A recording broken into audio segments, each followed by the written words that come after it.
Hello friends, welcome to our channel. आज हम लोग का 4000 सब्सक्राइबर का मार्क टच हो गया है और 4000 सब्सक्राइबर स्पेशल में हमने ये वीडियो बनाया और इसमें हमने 5 स्टॉक्स को डिस्कस किया है जिसमें कि मल्टी ईयर ब्रेकआउट हो गए हैं और उनमें से कुछ का स्टॉक प्राइस डबल होने के चांसेस है। अगर आपने ये वीडियो नहीं देखा है तो देख लीजिएगा और अगर स्टॉक ऑफ द वीक को नहीं देखे हैं वो भी देख लीजिए। उसमें भी बहुत ही बढ़िया स्टॉक को हमने डिस्कस किया है डिटेल में। उसमें भी अराउंड 50 to 60% का एक रिटर्न का हमारा एक्सपेक्टेशन है। तो ये दोनों वीडियो का लिंक मैं इस वीडियो के डिस्क्रिप्शन बॉक्स में और पिन कमेंट में डाल दूंगी, चेक कर लीजिएगा। चलिए वीडियो में अभी आगे बढ़ते हैं और कुछ स्टॉक्स का अपडेट ले लेते हैं। पहला है IRFC। ये स्टॉक को हमने 17 मई को डिस्कस किया था और हमारे डिस्कशन के बाद स्टॉक में अराउंड 6.5% का मूव आ गया है। चलिए अगला स्टॉक देख लेते हैं, हिंडाल्को। ये स्टॉक को हमने 8 मई को डिस्कस किया था और ये कैंडल का हाई ब्रेक होने पे मेरा एंट्री का प्लान था और यहाँ पे ऑलरेडी मेरा फर्स्ट टारगेट अचीव हो गया है। ऑलमोस्ट 9-10% का एक प्रॉफिट मिल भी गया है। हो सकता है यहाँ पे हमारा सेकेंड टारगेट भी अचीव हो जाए, लेकिन क्योंकि ऑलरेडी मुझे 9-10% का एक प्रॉफिट मिल गया है, ये प्रॉफिट स्विंग ट्रेडिंग में एक बहुत ही अच्छा प्रॉफिट मैं बोल सकती हूँ, इसलिए मैं स्टॉप लॉस को बहुत ही क्लोजली ट्रेल कर रही हूँ। अगला है एजिस लॉजिस्टिक्स। ये स्टॉक को हमने कल ही डिस्कस किया था और इसमें ऑलरेडी 4.5% का एक अपमूव मिल गया है मुझे और इस स्टॉक में ट्रेड करने का मेरा एक डिफरेंट तरीके का स्ट्रेटेजी था। अगर आपने ये वीडियो नहीं देखा है तो हमारा कल का वीडियो ये वाला चेक कर लीजिएगा। चलिए अभी बात कर लेते हैं हमारे आज के स्टॉक्स के बारे में। आज का हमारा पहला स्टॉक है LIC, लाइफ इंश्योरेंस कॉर्पोरेशन। ये स्टॉक को हमने 1 अप्रैल को इस कैंडल में आप देख सकते हैं हमने डिस्कस किया था एक शॉर्ट में और ये कैंडल का हाई ब्रेक होने पे मेरा एंट्री करने का प्लान था, लेकिन आप देख सकते हैं उसके बाद से ही स्टॉक इसी जोन में कंसोलिडेट कर रहा था और हमारा बाय ही ट्रिगर नहीं हुआ था, तो वो भी हमारे लिए एक पॉजिटिव पॉइंट हो गया। स्टॉक यहाँ पे कुछ दिन कंसोलिडेट करने के बाद फिर इस जोन से ब्रेकआउट किया है। यहाँ पे आप देख सकते हैं ये जो छोटा सा जोन हमारा बना कंसोलिडेशन का, इस जोन से स्टॉक ने ब्रेकआउट कर लिया है और अगर हम यहाँ पे ध्यान से देखेंगे तो यहाँ पे हमारे लिए एक डबल बॉटम का स्ट्रक्चर भी बन गया है और ये जो 1015 का लेवल है, इस लेवल पे ये डबल बॉटम स्ट्रक्चर का भी नेकलाइन का ब्रेकआउट हो गया है। चलिए स्टॉक को एक बार डेली टाइम फ्रेम में भी देख लेते हैं।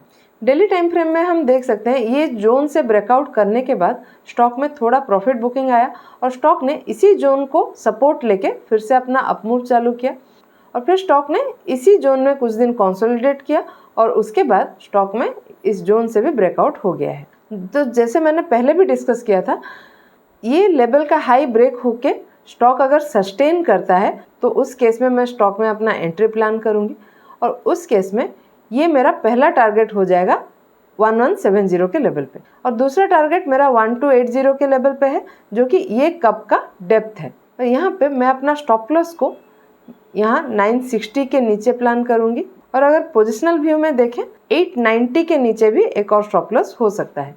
चलिए अभी देखते हैं हमारा अगला स्टॉक, कोल इंडिया।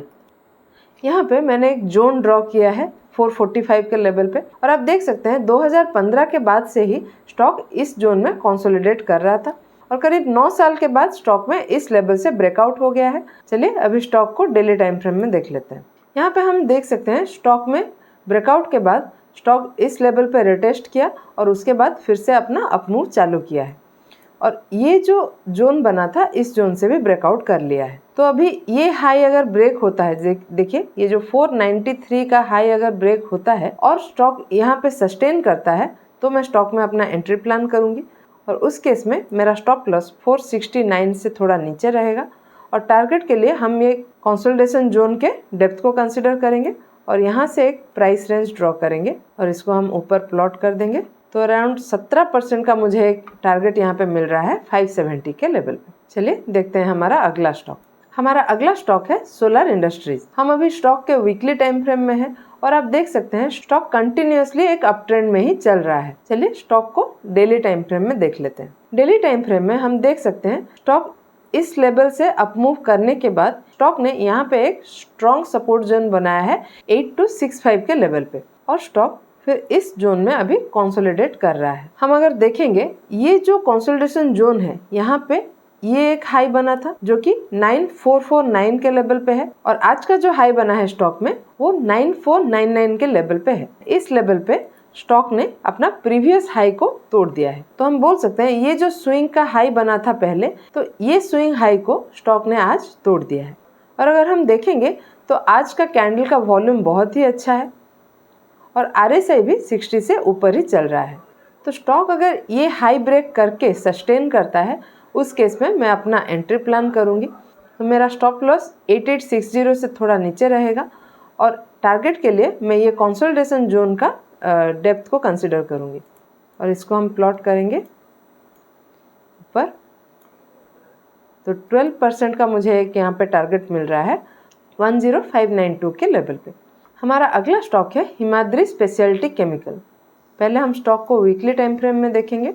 वीकली टाइम फ्रेम में हम देख सकते हैं फरवरी 2018 के बाद से स्टॉक ये जोन में कंसोलिडेट कर रहा था और करीब 5 साल के बाद सितंबर 2023 में स्टॉक में इस लेवल से ब्रेकआउट आया है और उसके बाद स्टॉक ने एक बहुत ही बढ़िया अपमूव दिया था और उसके बाद स्टॉक में थोड़ा सा प्रॉफिट बुकिंग हुआ है और स्टॉक अभी अपमूव दे रहा है। चलिए स्टॉक को अभी डेली टाइम फ्रेम में डिटेल में देख लेते हैं। यहाँ पे हम देख सकते हैं स्टॉक में ब्रेकआउट के बाद स्टॉक कंटिन्यूअसली अपमूव कर रहा था, फिर ऑल टाइम हाई टच करने के बाद से स्टॉक में थोड़ा सा प्रॉफिट बुकिंग हुआ और अभी स्टॉक यहाँ पे बॉटम बनाने के बाद अभी फिर से स्टॉक में हायर हाइज और हायर लोज बन रहे हैं और तो हम बोल सकते हैं स्टॉक अभी फिर से अपना अपमूव यहाँ पे चालू कर रहा है। अभी यहाँ से अगर हम एक ट्रेंड लाइन ड्रॉ करते हैं, आप देख सकते हैं स्टॉक ये ट्रेंड लाइन को काफी बार स्टॉक ने रेजिस्टेंस लिया है, अभी फिर इस ट्रेंड लाइन से भी ब्रेकआउट हो गया है और स्टॉक अभी यहाँ से रिटेस्ट भी कर रहा है। यहाँ पे अगर मैं 100 डे EMA प्लॉट करूँ तो आप देख सकते हैं स्टॉक को 100 डे EMA का भी सपोर्ट यहाँ पे मिल रहा है।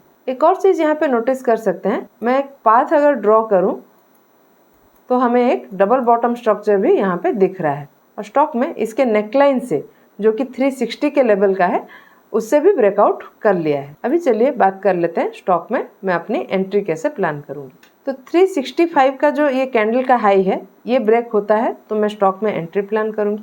उस केस में मेरा पहला टारगेट 385 के लेवल का रहेगा और दूसरा टारगेट 400 के लेवल पर रहेगा जो कि ये स्टॉक का ऑल टाइम हाई भी है। 345 के थोड़ा नीचे मैं अपना स्टॉप लॉस प्लान करूंगी और यहाँ पे एक और सेफ स्टॉप लॉस भी प्लान कर सकते हैं 330 के नीचे। लेकिन ध्यान में रखें ये सिर्फ मेरी एनालिसिस है, मेरा पॉइंट ऑफ व्यू है, आपका पॉइंट ऑफ व्यू मेरे से अलग हो सकता है।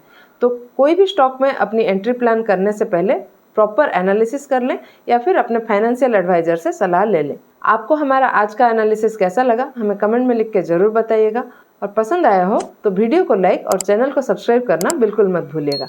ऐसे ही और टेक्निकल एनालिसिस के साथ मिलते हैं अगले वीडियो में। Thank you.